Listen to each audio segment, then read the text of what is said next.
할렐루야. 우리 그리스도인은 이 시대를 파수하는 자들인 줄로 믿습니다.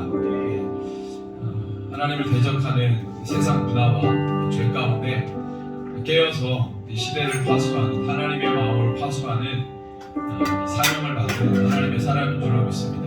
그래서 오늘 이 예배를 통해서 우리 한 사람 한 사람의 기도와 또 예배와 찬양의 고백을 통해서 이 시대를 파수하게 하시고, 또 우리 함께 열방에서 사역하는 예배하는 귀한 동역자들과 함께 주님 앞에 우리의 마음을 올려드리고 고백하며 나아가는 시대를 깨우는 이 사명을 감당하는 예배가 되기를 소원합니다. 이 금요 예배를 주님 앞에 올려드리면서 우리 기도할 때 주여 거룩한 성령으로 예배를 인도하여 주시고, 우리 온 마음을 다해 주님 앞에 높여드리며 또 우리의 간절한 고백을 담아서 하나님 앞에 나아가는 귀한 예배가 되게 하여 주시옵소서. 우리 주 이름 부르고 함께 간구하겠습니다. 주여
우리의 예배 가운데 영원한 주인 되신 주님을 높이며 경배합니다. 우리를 불러 모아주셨습니다.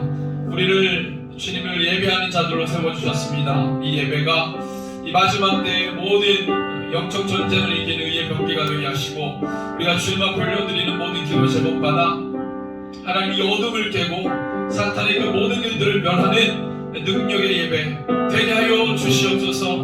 우리 한 사람 한 사람의 진실한 고백이 반드시 땅에 주님의 나라를 이루고 주님의 뜻을 펼칠 수 있도록 주님만 뜻을 사용해 주실 줄로 믿사오니, 성령의 기름 부어주셔서 온전한 예배로 한 사람 한 사람 나아가게 하여 주시옵소서.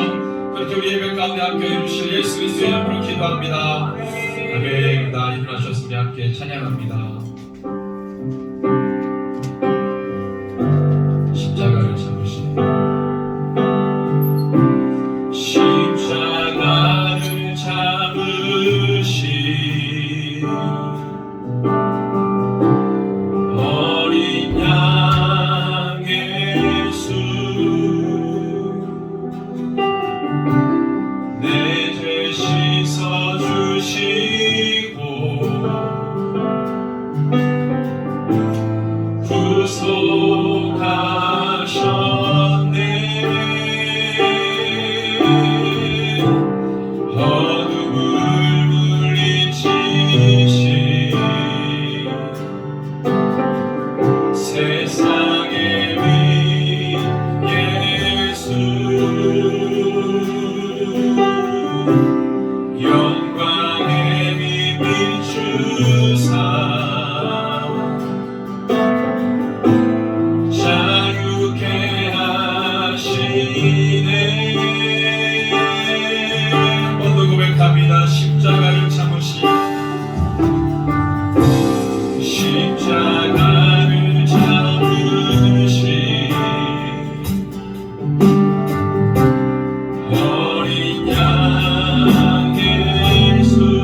하나님의 완전한 사랑 예수 하나님의 감없는 은혜 예수 하나님의 놀라운 지혜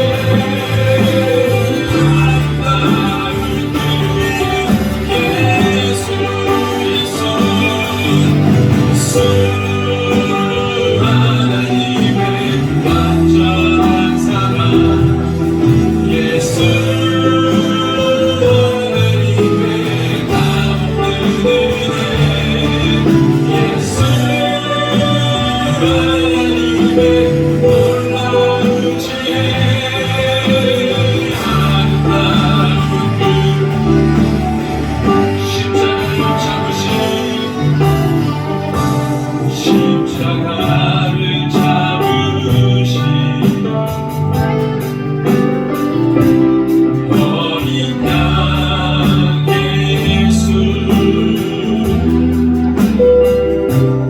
내 죄 씻어주시고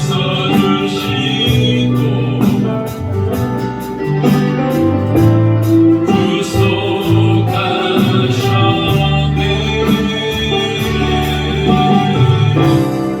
어둠을 물리치신 세상의 위 예수 영광의 힘을 주사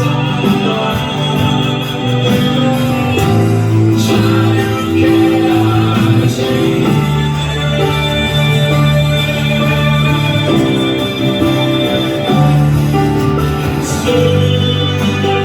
하나님의 완전한 사랑 예수 하나님의 감없는 은혜 예수 하나님의 놀라운 지혜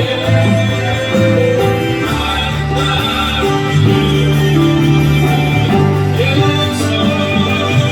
예수 하나님의 완전한 사랑 예수 하나님의 감없는 은혜 예수 하나님의 놀라운 지혜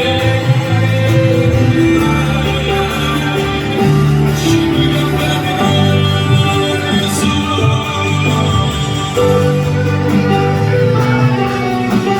완전한 사랑 예수 하나님의 감없는 은혜 예수 하나님의 놀라운 지혜 주님을 찬양합니다. 주님의 신으로 부르십니다. 예수 예수 하나님의 완전한 사랑 예수 하나님의 감없는 은혜 예수 하나님의 놀라운 지혜 아름다운 주 앞에 주와 같은 분 없네 주 같은 분 없네 주께 영광 돌리세 주 같은 분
우리는 영광하며 육의 모든 죄를 하나님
하나님이 찬양을 다 받으시고 마지막 때의 모든 세대, 모든 교회, 모든 그리스도인, 모든 제자가 일어나 주의 영성을 회복하며 마지막 때 사명을 감당케 하여 주시옵소서. 우리를 새롭게 하실 줄로 믿습니다.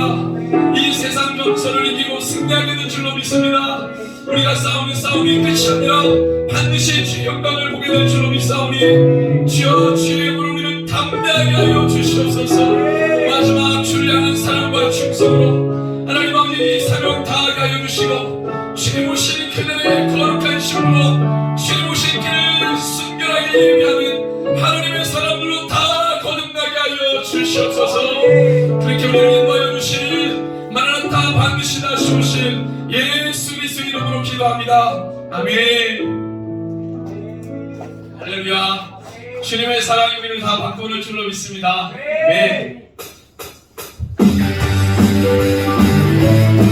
주님의 사랑이 능력 있습니다. 한국교회를 반드시 새롭게 하고 힘있게 할 줄로 믿습니다.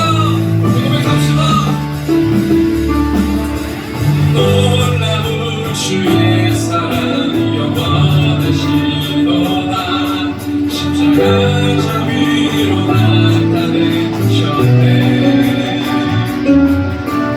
그들도 무엇도 깨닫지 아름답고 찬양의 46쪽입니다. 영화로우신 주 놀라운 주 놀라운 주의 사랑 영원하신 십자가 자비로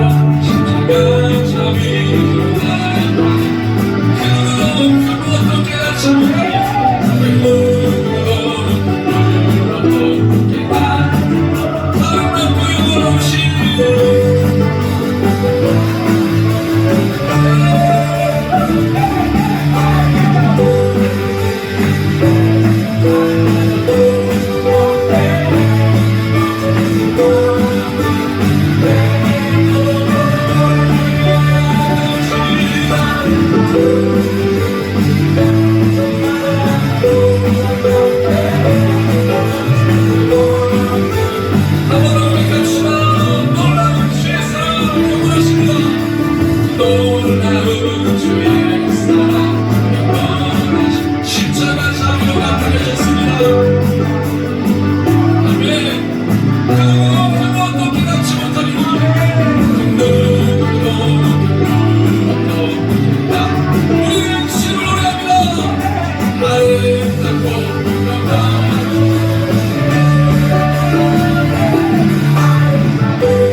되시는 그 사랑 그 어느 누가 내 주와 같 한 번 더 주를 향해 내미셨네 주를 향해 날 붙드시는 그 사랑 넌 누가 주와 같으니 내 주와 같 고백합시다 주를 향해 내미셨네 주를 향해 내미셨네 날 붙드시는 그 사랑 어느 누가 내 한 번 더 주를 향해 내미셨네 주를 향해 날 붙드시는 그 사랑 어느 누가 내 주와 같으니 내 주와 같으니 아름다우신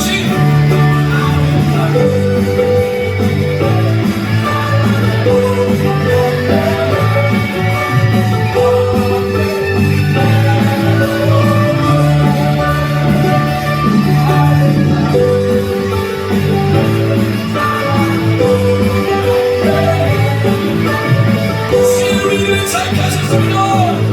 아름다우신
예수 사셔 예수 다시 사셨네 십자가 묻어 영원한 승리의 날 소리쳐 예수 사셨네 사셨네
찬양지 63쪽에 우리 모든 민족에게 주의 성령이 우리 모든 민족, 열방 민족들에게 부어지게 될 줄로 믿습니다. 그날의 모든 영광을 우리 나아간 단기팀들과 우리 모든 교회가 보게 될 줄로 믿습니다. 모든 민족에게 주 성령 부어주소서.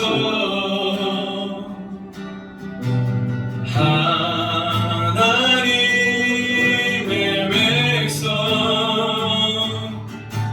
주의 말씀 주시고 꿈과 환상 주사 꿈과 환상 주사 주의 비밀 알리소서.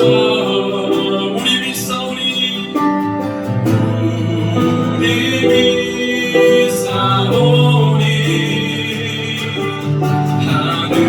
하늘이 주의 날 선포케 하소서. 그날에 주의 영이 임하여 큰 꿈이 땅 위에 일어나리라.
민족들 사랑하는 기쁜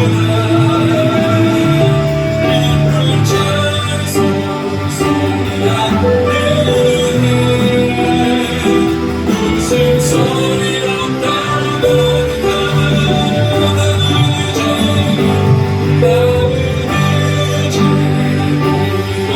떠나는 나의 자녀들 사랑하는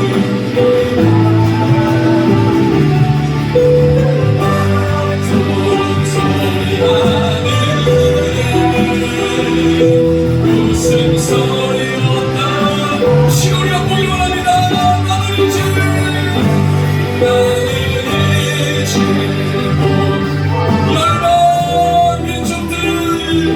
열방 민족들 사랑하는 기쁜 찬송 소리나는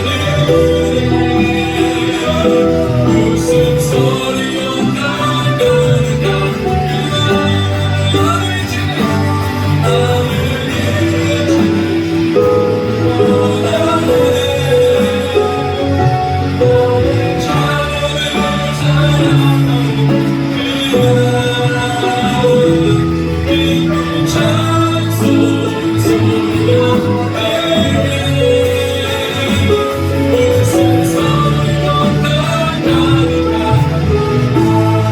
우리 모든 민족을 함께 간구합시다. 주 우리가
주님 저들에게 뱀과 전갈의 더러운 권세를 제어할 하늘의 능력을 부어주셨습니다. 저들이 예수의 이름을 선포하면 귀신이 떠나가고 병들이 고쳐지고 저들의 친구였던 어느 놈이 다 떠나가게 될 줄 믿습니다. 주여 당신의 종들을 사용하여 주시옵소서. 주여 권세교회를 사용하여 주시옵소서. 성령의 통화를 펴주시고 주님의 나라는 영역으로 저들을 사용하여 주시옵소서. 대적의 선물을 취하며 거룩한 하나님이들아 가는 곳마다 일어나게 하여 주시옵소서. 함께 기도하겠습니다.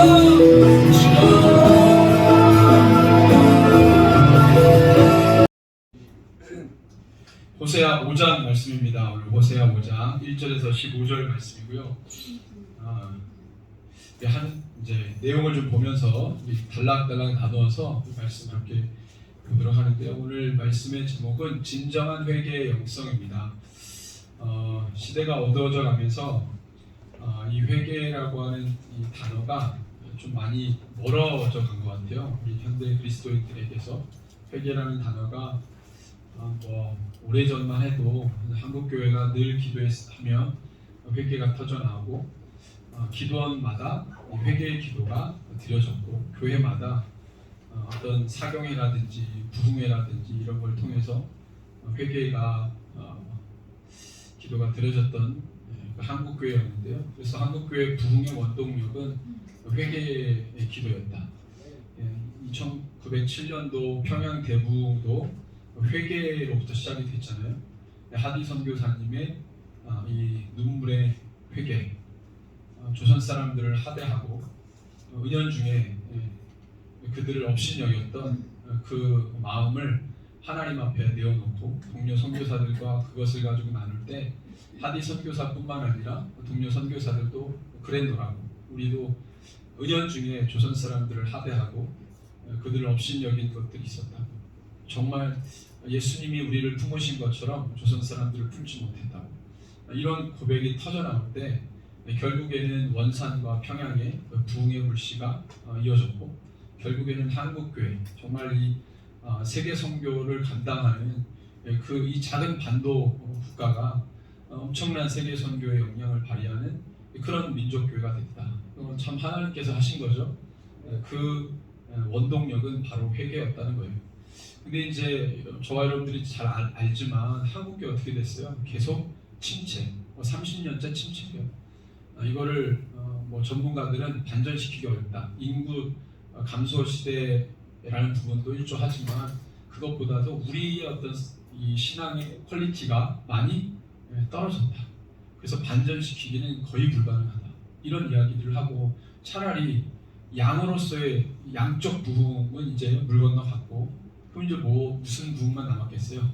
개개인의 그리스도인들의 퀄리티가, 그죠? 진짜 참된 그리스도인으로, 참된 교회로, 참된 제자로 정말 힘있게 달려나가는 그런 어떤 부흥이 이제 한국 교회 가운데 막 이제 이야기가 돼야 되겠죠. 그래서 그리스도인들이 지금 만나면 그 부분에 대해서 나눠야 되는 거예요. 우리가 이제 한국 교회가 이런저런 한 3년, 그 3년 동안에 이런저런 세계적인 어떤 어려움들로 인해서, 그렇죠? 이렇게 한국 교회도 무너지고 그랬지만 다시 한번 신길전해서 한국 교회가 하나님 앞에 좀 잘 드려질 수 있도록 그렇게 우리가 좀 힘을 모아야 되겠다. 이런 말들이 막 지금 한국 교회 그리스도인들 사이에서 막 주고받고 일어나야 되잖아요. 정신 차리라고. 저는 요즘에 이제 말씀 준비하다가도 바울 서신을 이렇게 스쳐서 이렇게 읽을 때가 있는데, 바울이 디모데에게 했던 권면 있잖아요. 우리가 사람들에게 권면할 때 좋은 말로 권면하잖아요. 잘할 수 있어, 힘내, 이렇게 권면하잖아요. 그럼 막 힘이 나죠. 파이팅, 그렇게 하잖아요. 근데 바울이 디모데 어떻게 권면했어요? 나와 함께 고난을 배우자, 나에게 고난을 배우자, 나와 함께 고난을 받자. 이런 권면이 어디 있어요? 이런 말 들으면 지금도 죄송합니다, 전문용어고 지금도 막 그런데 어려운데, 참 어려운데 이렇게 또 계속 어렵자 이러면은 힘이 안 나죠. 근데 바울이 디모데에게 어떻게 해요? 우리 계속 이렇게 꼭 이렇게 힘들게 하면 나중에 꽃길을 걸을 거야가 아니고, 그런 어떤 정신 승리의 어떤 희망 고문이 아니고 현실을 직시하면서 앞으로 나아질 기미가 없지만 앞으로 우리 고난 받자. 왜 이렇게 담대하게 고난을 내게 배워라. 여러분들 어떤 사람에게 권면할 때 저를 배우십시오. 담대하게 이렇게 말하실 수 있는 분 있어요? 저를 보고 배우세요. 신앙도 저를 보고 배우세요. 저처럼 하세요라고 당당하게 말하시는 분 계세요? 웬만하면 저처럼 하지 마세요. 저처럼 하면 안 돼요. 이렇게 얘기하지. 저보다 더 아니면 저처럼 이렇게 바울이 디모데에게 권면한 것처럼 나를 통해 고난을 배워라. 나에게 배울 게 없어가지고 고난 배웁니까? 당신 맨날 감옥에 갇히고 바울 뻔하잖아요. 맨날 욕먹고 사도 아닌데 자칭 사도라고 막 맨날 다니니까 사람들이 막 거기 이지 공격하고 그 왜 이렇게 다니면서 돈을 걷어?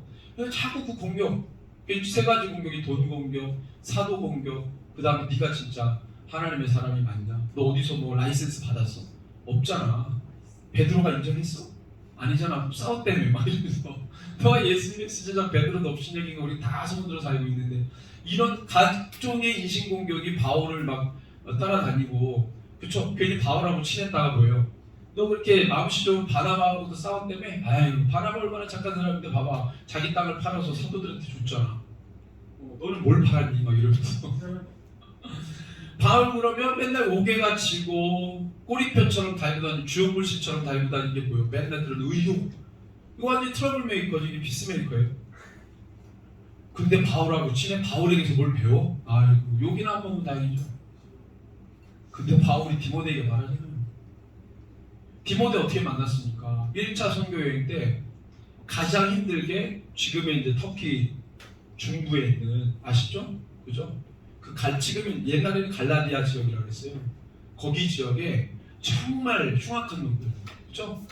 막 자기 앞에서 막 엄청나게 능력을 발휘하면 우와 따라가다가 바울과 바나바가 우와 우리의 힘이 아니다, 우리에게 전하지 말라 그랬더니 순간 바뀌어가지고 잡아 죽이려고 그랬잖아요. 그런 걸 우리가 뭐라 그래요?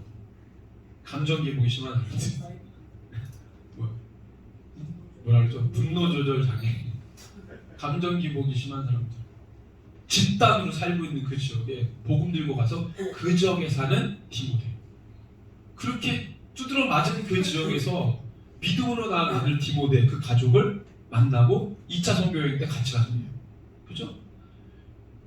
험난했지만 어려웠지만 그곳에서 제자를 바울이 만난 것이죠.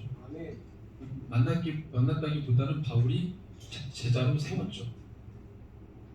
그에게 뭐라고 권면했다고요? 나와 함께 고난을 받자. 그래서 저는 바울처럼 이렇게 하다가는 나도 욕을 먹겠지. 그러기 싫은데 우리가 다 바울을 위대하게 생각하니까 우리 앞으로 그리스도인들이 이런 삶을 살아야 될 것 같다라는 생각을 하면서 우리 서로 이렇게 위로하겠습니다. 주님과 함께 고난을 받으시다. 주님과 함께 고난을 받으시다. 주님과 함께. 옛날에는 좀 더 레디컬하게 인사했어요. 고난 충만하세요. 그랬더니 뭐 인사할 게 없어가지고 그런 인사를 하는 거예요. 그 고난이 그리스도의 고난입니다. 최고의 축복이라고 생각해요. 마지막 때에 그리스도의 고난 참여하십시오. 이 축복입니다. 그래서 의식 구조를 바꾸세요. 그리스도인들이 자주 들어야 되는 말은 칭찬이 아니죠. 예수님도 말씀하셨어요. 우리가 자주 들어야 되는 말은 칭찬이 아니고 뭐예요? 예수 그리스도의 고난을 통해서 그 고난을 이 믿음으로 인내하고 말씀의 기준을 붙들고 이를 악불면서 우리가 그렇게 살아갈 때 세상은 우리 보고 뭐라 그래요? 왜 이렇게 비련하게 살아? 손가락질 하잖아요. 왜 그런 식으로 살아? 야 좀 편하게 살아. 편하게. 뭐 그렇게 살아? 그냥 편하게 다른 사람이 하는 것처럼 살아. 요즘에 많은 우리 이제 오늘 광양에서 오고 또 우리 서울에서 왔나요? 지민 학생? 시흥 서울이네요. 네, 경기 시흥. 이렇게 예배자들이 왔습니다. 박수로 환영할까요? 네. 우리 또 지민 강도사님 계시는데 지민 또 이렇게 양지민이 이렇게 너 성인이 김지민이죠. 이렇게 맞습니다. 이렇게 얘기하면서 뭐 갑자기 막 러시아 우크라이나 전쟁 얘기도 하면서 그죠? 우리 얘기했잖아요. 예. 지금 대학교 1학년, 2학년 올라갔죠. 학생인데 이렇게 시대를 걱정하는 청년들이 어디 있습니까? 그죠? 시대를 걱정. 우리가 파수해야 된다 이런 얘기 듣는데, 그러니까 그런 얘기하다가 시대를 걱정해야 되는 시대이잖아요. 그죠? 충주에서는 아무아무개 그리스도인도 시대를 걱정하는 시대가 됐어요. 그죠? 세상에서 누가 성민이 알아줘요? 유명하지 않잖아요. 나도 그래요. 근데 충주에 사는 아무아무개가, 광양에 사는 아무아무개 그리스도인이 지금 세상을 걱정하고 시대를 걱정한다니까요. 우리가 그렇게 걱정한다고 윤석열 대통령이 칭찬하는 것도 아니고, 그거는 하나님께서 우리가 각자 그리스도인들에게 주신 파수의 사명이죠. 우리가 걱정해야 돼요? 안 걱정해야 돼요? 걱정해야죠. 파수하려면 알아야 되고, 그러다 보니까 시대를 생각하니까 가슴 먹먹해지고, 우리가 어떻게 해요? 그리스도의 고난의 마지막 날에 참여하는 거죠. 우리가 무엇을 바라보겠어요? 이렇게 대학교 2학년생도 지금 에세, 선교 온통 머리부터 머리 꼭지부터 저 모든 몸이 다 뭐예요? 선교. 그냥 선교? 단순히 선교 안에 많은 주제들 있잖아요. 하나님의 나라, 마라나타, 임마누엘, 그죠? 그래서 선교잖아요. 대학교 2학년이. 지금 대학교 2학년 세상에 대학교 2학년이 뭐예요 지금? 열심히 공부하시는 것이, 앞으로 내가 어떻게 취직을 하고 이렇게, 그죠? 그런 생각들 하고 있는데 온통 하나님의 나라, 그들에게 복음 전하고 1년간 헌신하고.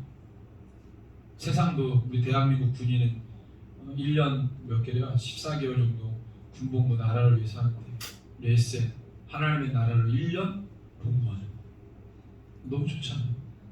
왜 그래요? 시대를 걱정하는 세대. 이게 바로 우리에게 중요한 부분입니다.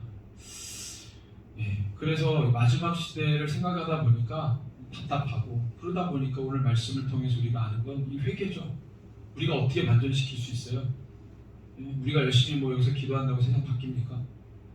하나님의 일에 동참할 뿐이에요. 하나님은 죄악된 세상을 가만히 놔뒀다가 마지막에 심판하세요.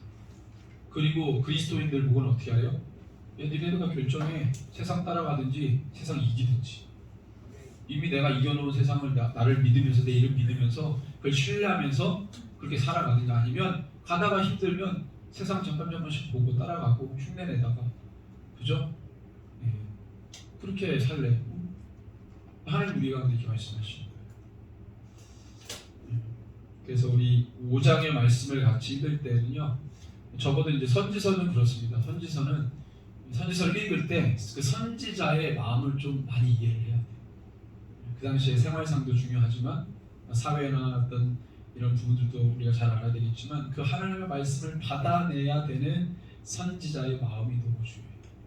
그 선지자의 마음은 하나님의 마음이에요. 하나님의 마음을 정말로 이 인간에게 부어준다고 그 인간이 다 알까요? 알 수 없죠. 하나님의 그 경계를 알 수 없는, 크기를 알 수 없는 하나님이 그 조금 우리한테 걱정, 근심, 세상 보니까 내가 너무 답답해, 요거 한 방울 딱 떨어뜨려도 우리 감당을 못하잖아요. 그죠? 하나님이 그 마음 준다고 우리가 얼마나 이해하겠어요. 하지만 그럼에도 불구하고 선지서를 읽을 때는 그 한 조각, 정말로 하나님 크신 하나님 볼 때는 아무것도 아닌 그 먼지와 같은 그 한 조각이라도 선지자들에게 부어주셨다면, 우리도 읽을 때 시간 차이는 있지만 우리도 그 마음을 담아낼 수 있어야 됩니다. 적어도 호세아는 하나님의 말씀을 긍정적으로 받아본 적은 단 한 번도 없어요. 소망? 메시지 거의 없어요. 한 10번 중에 한 번 나올까 말까요. 대부분은 다 뭐예요? 심판, 징계, 주님의 분노, 이런 단어들로 꽉 차 있어요. 여러분 생각해보세요. 하나님께서 나에게 어떤 시대의 메시지를 줬는데 주시는 종종 단어나 말씀이 뭐예요? 소망이 아니고 긍정이 아니고 죄다, 답답, 불편, 짜증, 분노, 심판, 징계, 돌이키지 않겠다, 기도해도 안 받겠다, 예배해도 안 받겠다, 이런 말들이라면 여러분들 받는 종종 우리의 심령 상태가 어떻게 되겠어요? 괴롭지 않겠어요? 너무 괴롭죠. 가슴 아프죠. 답답하죠. 가만히 있을 수 없어요. 잠을 못 잘 거예요. 호세아가 지금 이러고 있습니다. 근데 호세아도 인정해요. 왜? 북이스라엘에서 살았던 호세아는 모든 북이스라엘의 문화가 다 우상 숭배로 넘어갔기 때문에 하나님을 예배했던 자리는 분명히 있었고 하나님을 섬기는 직분자들도 존재하지만 하나님이 그 자리에서 예배 안 받겠다. 그들을 통해 예배 안 받겠다. 제사장은 있었는데 제사장이 제사를 받지 않아요. 백성들이 예물을 들고 오는 종교 행위는 여전히 남아있었지만 그들의 예배를 받을 수 없었던 게 그들의 마음은 바알과 아사르에게 다 줬기 때문에 호세아가 이걸 받기 때문에 하나님이 그런 쓴 말을 줘도 이해할 수밖에 없었어요. 맞죠, 하나님, 맞죠. 맞습니다. 인정할 수밖에 없었어요. 저와 여러분들이 이 마지막 시대에 어떤 말을 듣길 원합니까? 예수님이 사람들에게 물어봤어요. 세례요한이 물어봤죠. 예수님 물어봤나요? 너희들이 광야에서 들으려고 하는 말이 뭐고 누가 누굴 만나냐? 광야에 가면. 광야에 가니까 누굴 만났어요? 세례요한이죠. 너희들이 예루살렘 성전에 가야 부드러운 옷을 입고 자기 기득권을 유지하면서 떵떵거리면서 편하게 사는 사람들은 다 성전에 있죠. 광야에 가면 그런 사람 없어요.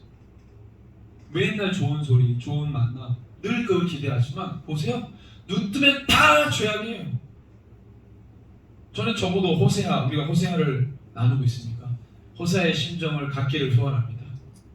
호세아라고 사람인데 뭐 긍정, 평안 이런 거 원하지 않는 사람일까요? 사람인데 어떻게 사역 내내 하나님의 쓴 마음만 받겠어요? 어떻게 사역하겠어요?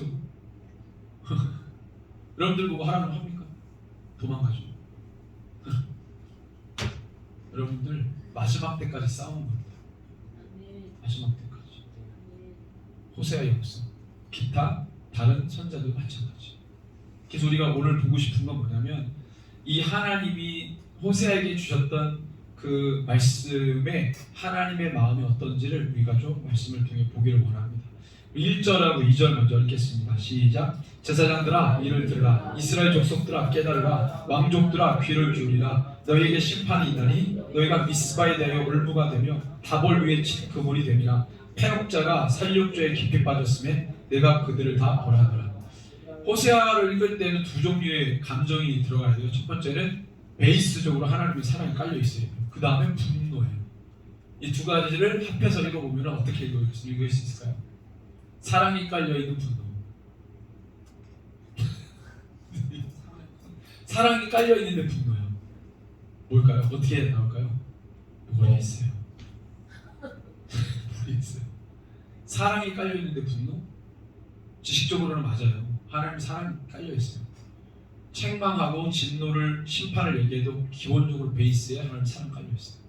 근데 지금 여기를 보세요. 좋은 마음으로 얘기해요? 분노의 마음으로 얘기해요? 분노. 보세요.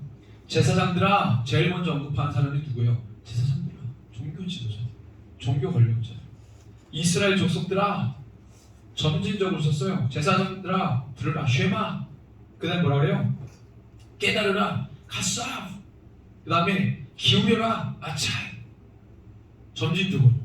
이거를 세 가지를 통틀어서 뭐라고 하냐면 주의 깊게 들어라.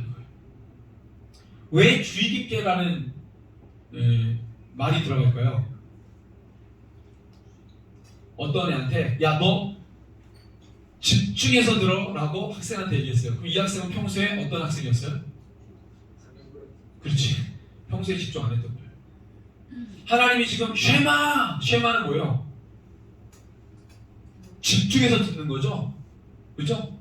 쉐마 제가 한번 신명기 할 때 얘기했잖아요. 그죠? 히얼이 아니에요. 이거 리슨. 집중해서 듣는 거예요. 그죠? 왜? 제사장들이, 종교 지도자들이, 정치 지도자들이 평소에 하나님을 주의 깊게 들었어요, 안 들었어요? 무시했잖아요. 흘려들었잖아요. 그래서 이렇게 죄가 만연해졌잖아요. 하나님의 말씀을 건성건성으로 들으면 우리의 삶의 경건이 무너집니다. 너무 중요해요. 언제부터 배워야 될까요? 어릴 때부터. 우리 그 동해에 있을 때 제자가 결혼하고 딸을 낳았어. 4살 됐어요.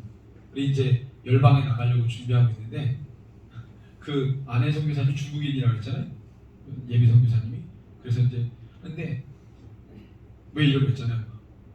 부드럽게 말하면서 그 안에 뭐가 있어요? 힘이 있어요. 단호함이 있어. 그렇죠?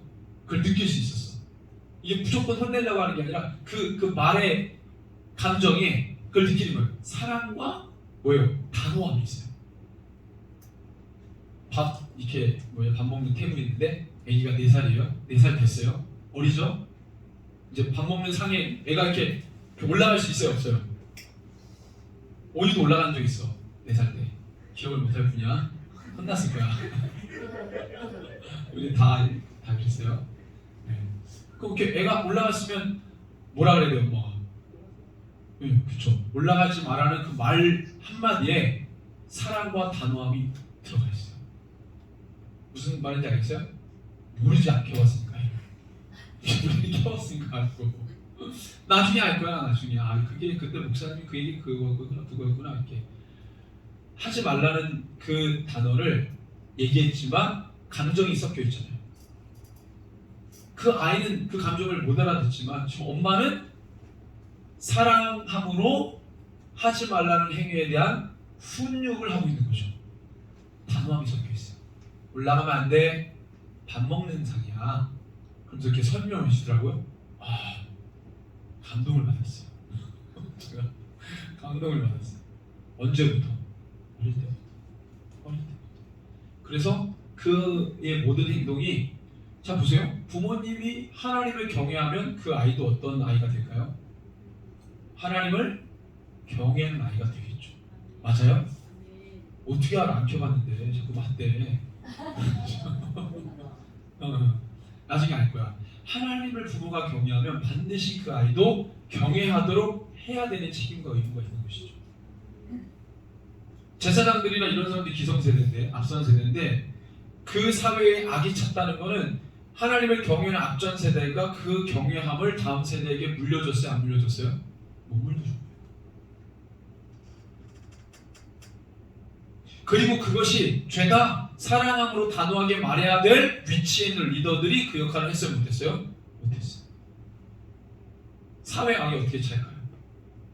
자기가 해야 될 일을 안 하면 악이 차옵니다. 그죠? 그러니까 이스라엘 백성들이 율법을 잘 지켰으면 리더들이 잘 역할을 잘했으면 어떻게 됐겠어요? 그 땅에 창기가 없다고 소외되는 사람이 있을 수가 없죠. 객과 고아와 과부가 경제적인 어려움으로 궁핍에 허덕일 이유가 없어요. 왜? 율법에는 은혜의 조항들이 다 있어요. 그들을 보살피고 보호하는 보호 조항들이 다 있어요. 그걸 안 했던 거예요. 무시했던 거예요. 간과했던 거예요. 지나쳐 갔던 거예요. 나 혼자 그냥 살면 되지 뭐 저기 저기까지 책임져야 돼? 책임지지 않는 거죠. 북이스라엘도 율법이 있었으나 그 율법을 백성들한테 가르쳐야 될 위치에 있었던 그들이 그 역할을 하지 못했어요.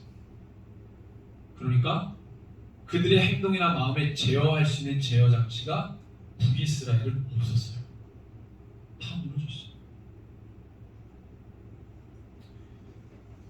그래서 들으라, 깨달으라, 기울이라 3번 언급하고 하나님께서 비슷한 말들로 이스라엘 백성들에게 이야기하시는 거죠. 2절에 보니까 패역자가 살육죄에 깊이 빠졌음에 내가 그들을 다 벌하노라.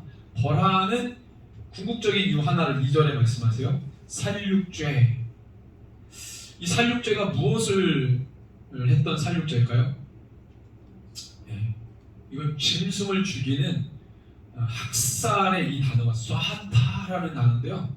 짐승을 자기 멋대로 죽이는 학살 정도의 수준에서 막 죽이는. 그러니까 이거는 이 해석가들이 보통 왜 이렇게 표현했을까? 짐승을 어느 때 죽여요? 제물 드릴 때. 근데 그 제물을 어느 신에게 드릴 때? 주로 바알가세라. 하나님에게 드릴 때가 아니라 무분별하게 하나님은 요때 너희들이 드려야 돼. 우상 숭배는 그 기준이 없어요. 정확한 날들을 구별해서 성역으로 구분하고 성회라고 선포하고 이런 게 없이 그냥 무분별하게 드리는 거예요. 그러니까 뭐예요? 짐승을 마구잡이로 죽이는 거예요. 학살 수준으로. 그래서 북이스라엘 때 이런 게 만연했죠. 그래서 그 부분을 이렇게 표현한 것이 아니겠느냐. 이 부분도 북이스라엘이 심판받아야 될 조항들 중에 하나로 들어가요. 이게 살육죄라고 하는 단어 하나 속에 그들이 무분별하게 우상숭배했던 게 들어가 있는 거예요. 우리가 이걸 적용해보면 우리는 어떤가요? 우리는 질서예요? 무질서예요? 무질서하죠. 우리 하나님의 분명한 기준을 붙들고 살아요. 그 기준이 모호해요. 기준이 모호하죠. 경계가 없죠. 근데 사람은 자문에 나와요. 청년이 무엇으로 그 행실을 깨끗게 하려? 하나님의 말씀을 붙잡을 뿐입니다. 하나님의 말씀 없으면 청년이 그 행실을 올바르게 할 수 있어요? 없어요. 우리를 붙들고 있을 올무가 필요해요. 예수님이 그걸 멍에라고 표현했어요. 세상의 멍에는 우리를 죽음으로 몰고 가지만 말씀의 멍에는 우리를 생명으로 끌고 가죠. 우리는 어디인가는 붙들려 있어야 돼요. 근데 우리는 그것조차 안 하려고 해요. 무조건 자유하려고 해요. 굉장히 위험한 겁니다. 차라리 이게 고백이, 저는 약간 삶이 불성실해서 누군가 저를 붙잡아줘야 돼요. 이게 굉장히 솔직한 고백이죠. 누군가는 저를 붙잡아줘야 돼요. 저는 어딘가 매여 있어야 저는 따라갈 수 있어요. 오히려 차라리 이렇게 말하는 게 되게 솔직한 거죠. 저는 혼자 있는 걸 좋아해요. 되게 위험한 겁니다. 혼자 있는 걸 좋아하는 사람일수록 가까이 하지 마세요. 되게 위험해요. 뭘 할지를 모르잖아요. 혼자 방 안에 앉아서 나라와 민족을 위해 기도하고 있다면 뭐 상관없지만 보통 그러지 않잖아요. 그렇죠? 이런 부분들이 북이스라엘에 만연했다. 우리 3절에서 7절을 같이 한번 읽습니다. 시작. 에브라임은 내가 맡고 이스라엘은 내게 숨기지 못하나니 에브라임아 이제 내가 음행하였고 이스라엘이 더러워졌느니라. 그들의 행위가 그들로 자기 하나님에게 돌아가지 못하게 하나니 이 음란한 마음이 그 속에 있어 여호와를 알지 못하는 까닭이라. 이스라엘의 교만의 걸그에 드러났나니 그 죄악으로 말미암아 이스라엘과 에브라임이 넘어지고 유다도 그들과 함께 넘어지리라. 그들이 양떼와 소떼를 끌고 여호와를 찾으러 갈지라도 만나지 못할 것은 이미 그들에게서 떠나셨습니다. 그들이 여호와께 정조를 지키지 아니하고 사생활을 낳았으니 그러므로 새 날이 그들과 그 기업을 함께 삼키리로다. 3절을 제가 표준세 번역으로 한번 읽어드릴게요. 내가 에브라임을 모를 줄 아느냐? 이스라엘은 내 눈앞에서 숨지 못한다. 에브라임은 지금 바람을 피우고 있다. 이스라엘은 몸을 더럽히고 있다. 에브라임은 보통 북이스라엘 전체를 상징하는 단어로 쓰였어요. 어디를? 북이스라엘. 그러니까 에브라임 그러면 베냐민 그러면 유다 이거예요. 여기서는 지금 에브라임이라고 말하는 이 부분이 이 북이스라엘 전체를 의미하는 겁니다. 자, 그 에브라임에 대해서 얘기하는 지금 북이스라엘에 대해서 지금 하나님 피드백하고 있는 거예요. 그래서 이 에브라임 백성들이요 하나님을 아예 버린 것도 아니야. 그래서 바알만을 막 섬기는 것도 아니야. 겸하여 섬긴다고. 그래서 음란이라고 하는 거예요. 바알 아세라도 섬기고 몰록신도 섬기고 그 다음에 여호와도 섬기고 뭔가 제대로 하는 게 없죠. 그 바알과 아세라의 마음은 충족시켰을지 몰라도 여호와 하나님에게서는 그렇지 않습니다. 하나님은 그렇게 섬기는 게 아니죠. 은밀하게 죄를 행했다.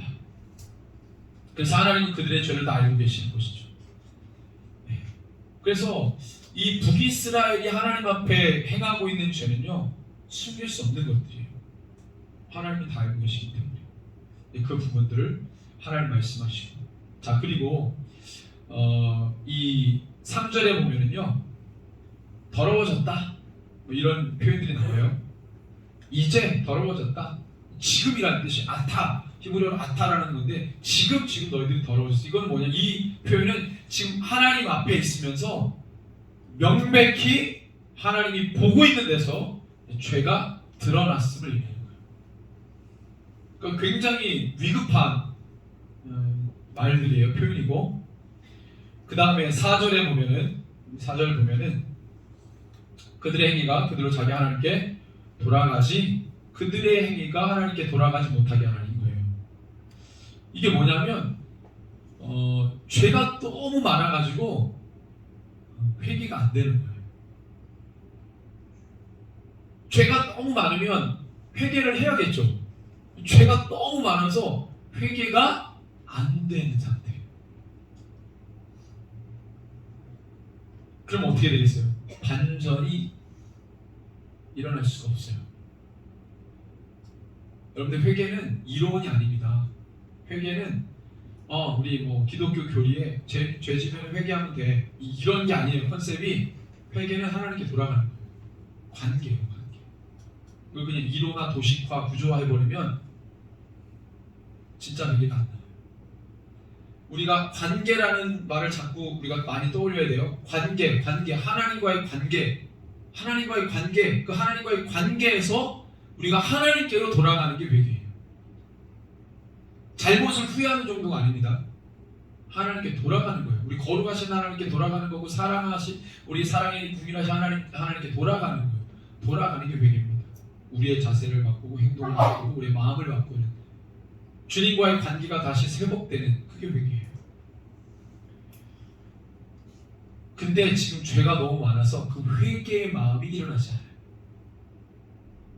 그래서 계시록에 보면, 제가 누누이 얘기하지만 어느 시점 지나가면 계시록 9장부터는 회개하지 않는다라는 말이 계속 나와요.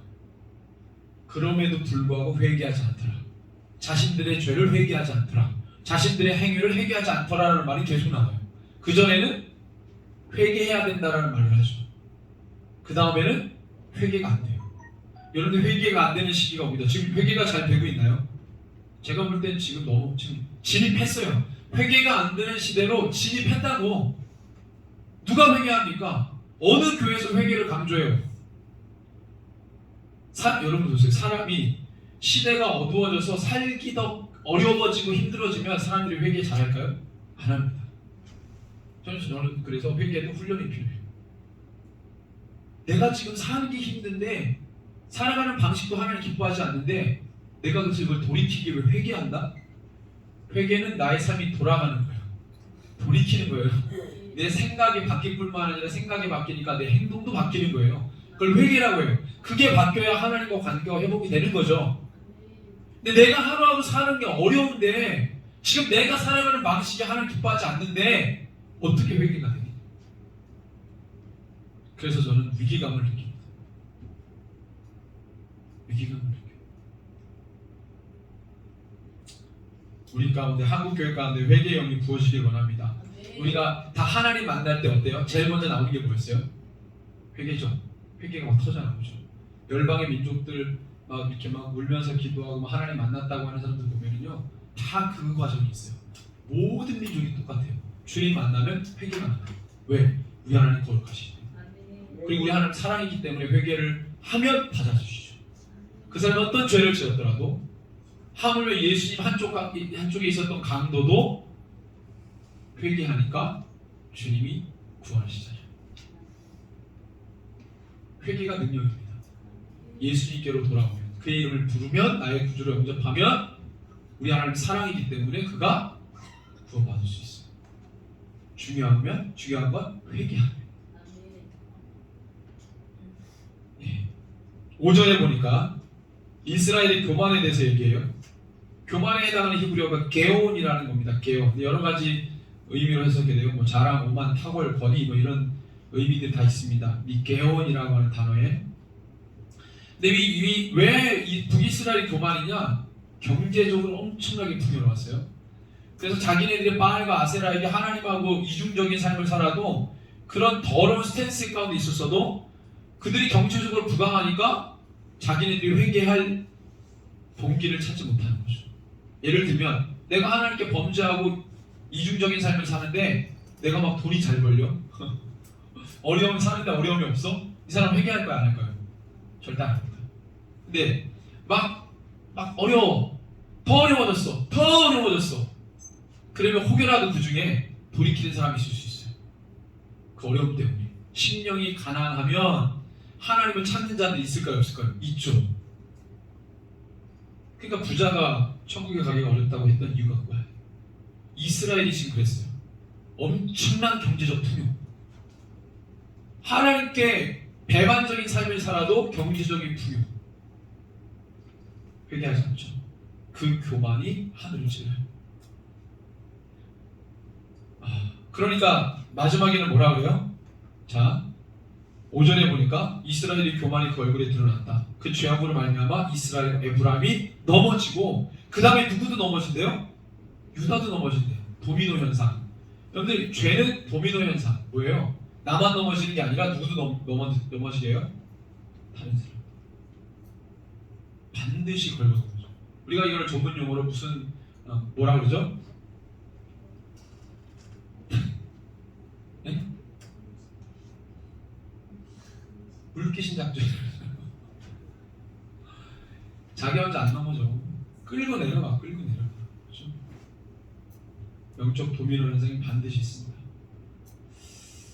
이게 너무나 힘들죠. 6절 보세요. 양떼와 소떼를 끌고 여호와를 찾으러 갈지라도 만나지 못할 것은 이미 그들에게서 떠났다는 거예요. 여전히 그들은 종교 행위를 하고 있었어요. 하나님이 받지 않죠. 왜? 진실함이 없으니까. 안 받죠. 그래서 어때요? 그들이 여호와를 배반하였으므로 이제는 언약의 자손이 아니라는 점을 7절에서 강조한 표현이 사생아. 자 보세요. 그 다음에 세 달, 이거 이상한 표현이죠. 7절에 보면은 세 달이 그들과 그 기업을 함께 삼키리로다. 세 달. 이거는 쉽게 말하면 이스라엘이 지켰던 절기들, 율법에 명시된 절기들 있잖아요. 그걸 이렇게 표현한 겁니다. 뭐예요? 그들이 절기를 지키면 지킬수록 죄만 더 짓고 결국에는 뭐예요? 하나님의 기업을 취하지 못하는 민족, 언약의 백성이 되지 못하게. 예배를 드리면 드릴수록 죄를 더 짓는다. 여러분들 회개하지 않는 자, 온전하지 않는 자가 예배를 드리면 드릴수록 그 예배는 죄를 더 짓는 예배예요. 자기를 위해 포도주를 먹고 마시는 자, 주님 오시는 그날까지 그거는 죄를 먹고 마신다고 했어요. 여러분 우리가 하는 모든 것에는요 진실성, 순결성이 반드시 있어요. 근데 그리스도인의 영성은 거기에 있습니다. 그렇게 하게 하는 게 회개예요. 진정한 회개만이 우리를 자꾸만 세상으로부터 우리를 구별하고 선별하게 만드는 거예요. 예수의 이름으로 기도하고 또 기도하고 기도하고 또 기도하고 나를 말씀으로 치고 감정을 누르고 말씀의 인내로 나를 짓누르고 그게 바로 우리 가운데 정말 주님 오시는 그날까지 순결한 그리스도인으로 살도록 만드는 힘인 것이죠. 네. 자 그리고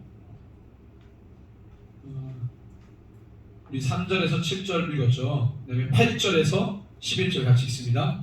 너희가 기브에서 뿔나파를 불며 라마에서 나파를 불며 베다웬에서 외치기를 베냐민아 내 뒤를 쫓는다할지어다 벌하는 날에 에브라임이 황폐할 것이라 내가 이스라엘 지파 중에서 반드시 있을 일을 보였노라. 유다 지도자들은 경계표를 옮기는 자 같으니 내가 나의 진노를 그들에게 물같이 부리라. 에브라임은 사람의 명령 뒷따기를 좋아함으로 학대를 받고 재판의 압제를 받는도다. 이렇게 말씀하세요. 자, 뿔나팔, 나팔 이건 뭐냐면 전쟁을 알리는 소리예요. 그래서 이 부분은 뭘 그리는 거냐면요, 에브라임, 이스라엘과 유다의 전쟁을 의미하는 겁니다. 베다웬은 베델을 이제 베델 그러면 하나님의 집이잖아요. 벳아웬 그러면 사악한 집이에요. 원래 지명은 루스인데 야곱이 그걸 베델로 바꿨잖아요. 자기가 서원하면서 베델은 하나님의 집이다 그랬는데 하나님의 집에 거기 우상 갖다 놨는데 그러니까 뭐예요? 하나님의 집이 아니라 사악한 집이 되는 거죠. 그래서 하나님 베델이라고 절대 안 불러요. 베다웬이라고 부릅니다. 자, 그래서 이 전쟁을 하는데요. 자, 호세아 선지자가요. 대적들, 이 하나님의 백성을 무너뜨리려고 하는 대적들이 자, 이제 아수르를 생각하면 되는데 아수르가 북이스라엘을 멸망시켜요. 그 대적들이. 그리고 남왕국도 침공하기 위해 진군해요. 그러니까 이제 예언적 말씀이죠. 원래는 북이스라엘과 남유다가 서로 박터지게 국지전을 많이 합니다. 막 싸워요. 그러다가 이제 나중에 뭐예요? 아수르에 의해서 북이스라엘 멸망하고 그마저도 북이스라엘 멸망하고 히스기야 남유다 히스기야 왕 때 사내립이 엄청나게 내려와가지고 예루살렘 포위하죠. 그 다음에 이집트까지 가서 정벌 하니까 그 예루살렘만 포위한 채 이집트까지 가가지고 정벌을 했어요. 사내립이. 그때 아수르가 엄청나게 강했죠. 자, 그래서 이 북이스라엘의 죄로 인해 남유다도 죄에 물들고 그 결과 이 두 대적자인 아수르가 실제 북이스라엘을 멸망시키고 유다까지 치러내려간다. 반드시 하나님이 그 죄에 대한 책임을 묻는다. 자, 8절에 보면은요, 또 베냐민아 내 뒤를 쫓는다. 그런데요, 베냐민 아까 남유다를 상징한다고 그랬죠? 아수르가 지금 쫓고 있다는 거예요. 예언적 말씀이에요. 자, 그리고 이제 12절에서 15절 우리 마지막입니다. 그러니까 이 죄로 인해서 하나님 반드시 간과하지 않고 반드시 그거를 책임을 물으신다. 그 말씀을 하고 있는 것이고, 10절에 보면은 우리 10절에 보면은 지게표를 옮기는 유다 지도자들 경계표를 옮기는 자 같으니 내가 나의 진노로 그들에게 물같이 전쟁 왜 있냐면 하나님이 전쟁도 하나님 명예나 전쟁하는 거죠? 그런 거 없어요. 자기 마음대로 합니다. 근데 왜 이 표현은 뭐냐면 북이스라엘과 영토 전쟁에서 남유다가 어느 정도 이렇게 영토를 확보했다 이거예요. 그거를 이제 이렇게 표현했다. 근데 그것조차도 다 뭐예요?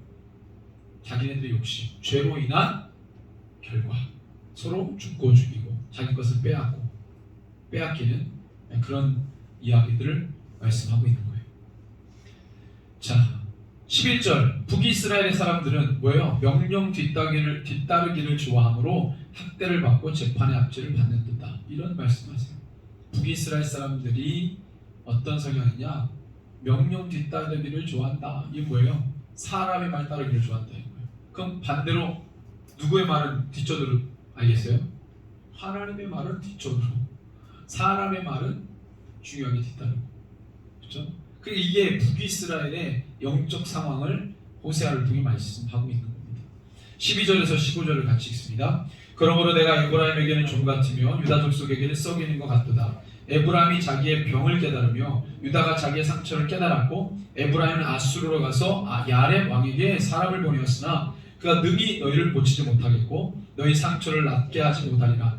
내가 에브라임에게는 사자 같고 유다 족속에게는 젊은 사자 같으니 비록 바로 내가 움켜갈지라 내가 탈취하여 갈지라도 건져낼 자가 없으리라. 그들이 그 죄를 뉘우치고 내 얼굴을 구하기까지 내가 내 것으로 돌아가니라. 그들이 고난받을 때에 나를 간절히 구하리라. 참 무서운 얘기예요.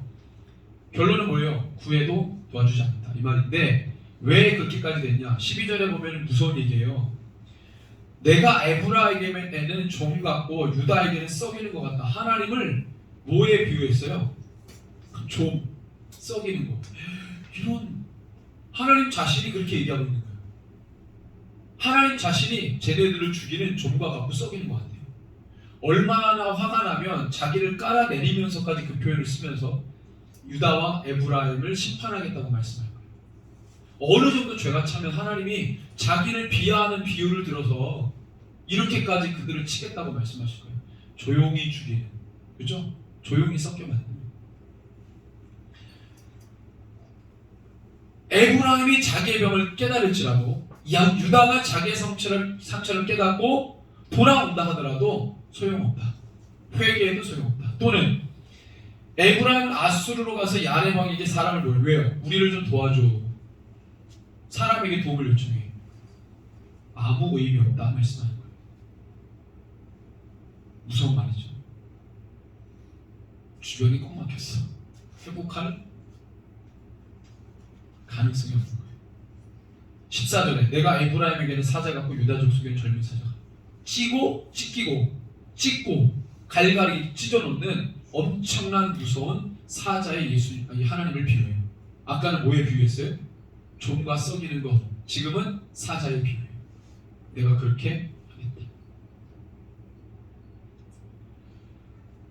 주님 왜 이렇게까지 얘기하셨을까요? 건져낼 자가 없다. 그들이 그 죄를 뉘우치고 내 얼굴을 구하기까지 내가 내 곳으로 돌아가리라. 그들이 고난받을 때 나를 간절히 구하리라. 네. 저희가 기다리라. 이 15절에 구하다. 이건 간절한 마음으로 열심히 간구하는 것을 의미하죠. 그래서 우리가 오늘 이 주제를 회개로 정했던 이유는 마음을 다한 회개가 아니면 하나님께서 그 마음을 돌이키지 않으신다. 한국교회가 어떻게 반전시킬 수 있을까요? 한 사람 한 사람의 그리스도인들이 하나님 앞에 진정으로 회개하며 돌아오는 것, 그리고 그 회개가 운동을 넘어서 우리 안에 체질화되고 영성이 돼야 돼요. 그냥 운동으로 지나면 어떤 사람은 하고 안 할 수 있잖아요. 근데 모든 그리스도인들에게 이제 영성으로 체질화돼야 된다는 거죠. 회개가 모든 사람. 조금 소선지서나 선지서는 좀 우리가 이런 이야기들을 자주 나눕니다. 어떤 소망의 메시지가 있죠. 어떻게 들리시나요? 소망의 메시지, 회개. 그것이 우리를 살립니다. 공짜는 없어요. 절대 공짜는 없어요. 은혜 공짜 없습니다. 누군가는 기도하고 있는 거예요. 누군가는 대가를 지불했던 거예요. 그 대가 지불의 원조는 예수님이죠.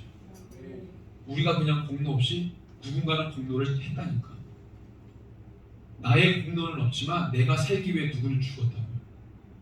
여러분, 공짜 없어요. 절대 없습니다. 우리가 살아가는 법칙도 마찬가지예요. 누군가는 희생하고 있는 거예요. 누군가는 헌신하고 있는 거예요. 그래서 역사가 진행되고 사역이 진행되는 거예요. 우리가 열방에서 복음 전하니까 하나님의 나라 확장되잖아요. 그거에 동참하지 않는 사람 확장되는 걸 소문으로만 들었지 실제로 물돈하이만 아는 거예요.